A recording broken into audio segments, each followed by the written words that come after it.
OpenRSD gets a mention from the Open Skills Network as a thing. That makes me very proud. Yeah. And I think that it's getting a lot of attention. The move is slow because it's a movement, right? And we do have to educate people along the way. And there's only a handful of places in Australia that actually know what rich skill descriptors are, but there's more now, right? So we're doing an education piece, where we're talking to the right people at, both institution level, but more importantly, we're talking to people at policy level. And so state governments and federal governments are super interested in what rich skill descriptors could mean for them. And then as a consequence, OpenRSD is getting a lot of attention as a place to create and store and share it. So it's going really well. Yeah. I didn't realize until I thought about this question that OpenRSD is actually part of my daily job now. So if I set up a proof of concept for a client, I will always include RSDs from the OpenRSD repository as part of our Credentialate configuration, just to show people what can be done when you associate RSDs with credentials, and show the different pathways that learners can take to learn more about their skills through using Credentialate and OpenRSD together. And I was actually just using it yesterday. So for a client presentation, and we've been talking to clients about it over the last couple of weeks as well, and showing them examples of how skills and OpenRSD can be used. So currently it's going great, I would say. We've definitely not stopped. In fact, we just keep talking about it, and people just keep asking about it, which is the main thing.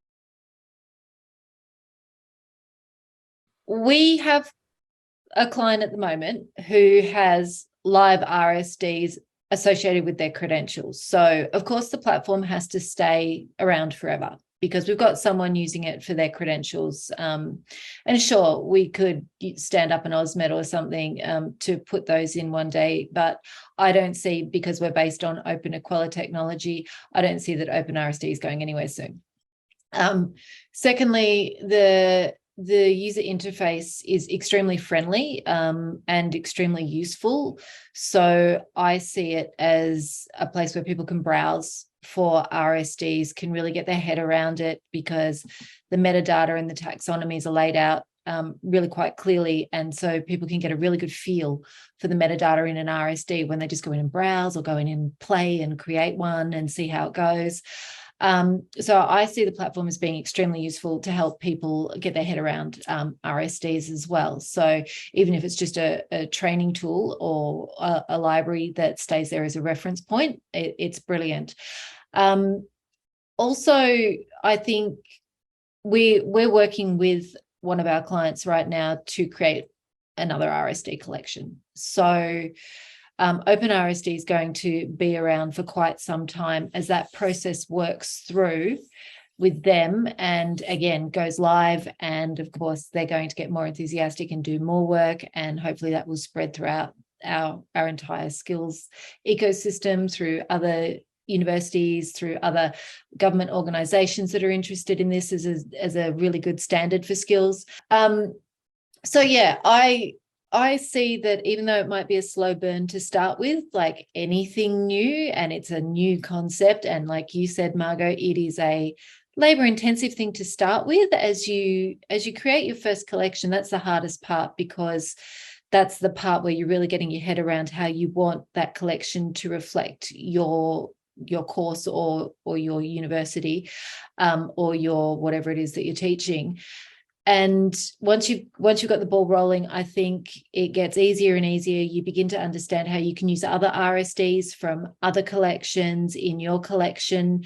You begin to understand what an RSD library is for, and how you can use it to better your practices within what you provide to your learners and within your teaching as well.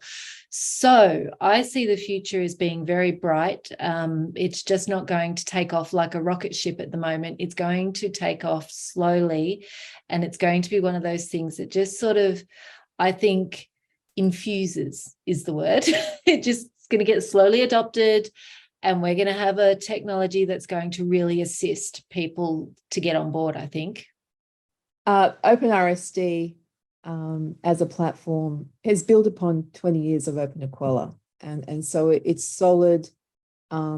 It's very extensible, and it has an amazing tool set behind it. So I envisage that the ability to customize will be there, and it will morph and grow as the customers figure out how they're going to use rich skilled RSDs. The other thing I think with OpenRSD is that we will investigate more around the utility for learners and what that means in being able to perhaps interface with RSDs from a resume perspective.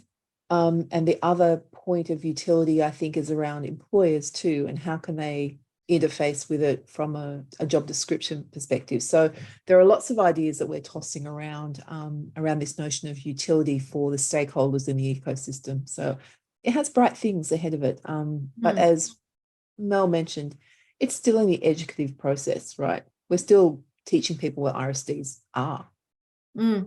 And just on a off-topic note, but sort of related, I think one of the things that we all need to work on is that employer piece. We've found through this project that we can educate the educators. We can work together with educators. They can work with us to create RSD collections that are brilliant and meaningful to their learners. In fact, we've had direct learner feedback that says, yeah, this is amazing information. But what do employers do with it? And we also know from speaking to some employers that they're not quite sure about this whole world of digital credentialing yet, and RSDs are yet another step in that journey for them to get their head around. So I would say that, we're missing that little part of the ecosystem's education, and I think we all need to work on that. Indeed. And just as a wrap up, from my perspective, I do hope that OSN continue on with the collaborative projects. It has been honestly a catalyst for us as a business this year. And it started with the collaborative projects. And we could not be prouder of what we've done. But that all started from a simple idea and I guess a hive mentality, right? The collective minds that we got through the Open Skills Network. So would encourage anyone to start their journey. Yeah, absolutely. And it's so good to fumble through this with other people who also have no idea what they're doing to start with, and then see the successes at the end showcase. That just gives you hope that it's not too insurmountable. It's all something we can do. It's just taking that first step is scary sometimes. It's so good to have support like OSN. The OSN guys were so good with us. Can't thank them enough. So